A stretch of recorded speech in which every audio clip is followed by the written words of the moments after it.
The Selfish Path to Romance. Download Chapter 1 for free at drkenner.com. And right before the break, I was talking to Marilyn, and just a quick follow-up on that.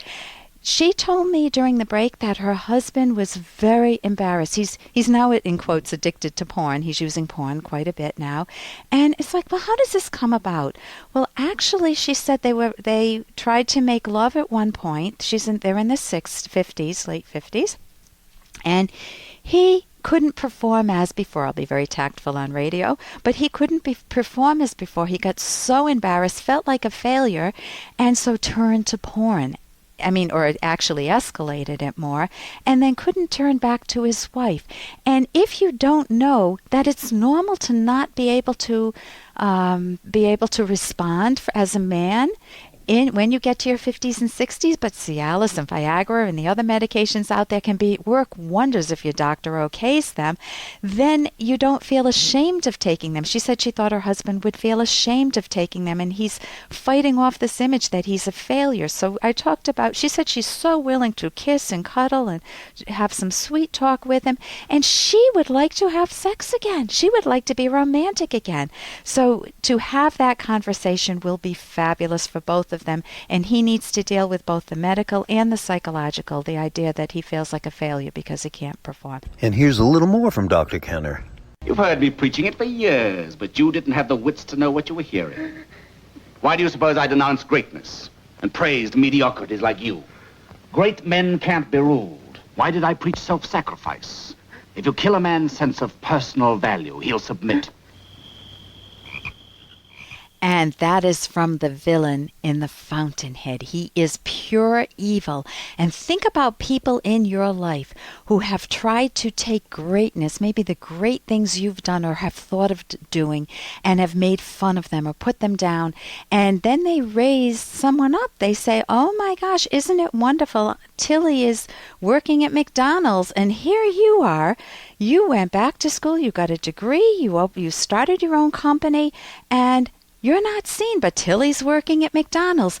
They're trying to kill your spirit, and they're trying to make you feel guilty for your success as if you didn't earn it. Man, when you work hard, hold on to your knowledge that you're of value to you and that life is not self-sacrifice. Life is valuing yourself, valuing those dear to you, your friends, your family, being decent to those around you, and recognizing those people who are evil, who want to take you down, who hate you because of the good in you. And I highly recommend, that clip was from The Fountainhead by Ayn Rand. She's my favorite author. I highly recommend reading her books. It can be absolutely life-changing. You can get rid of that whole feeling guilty and you don't know why.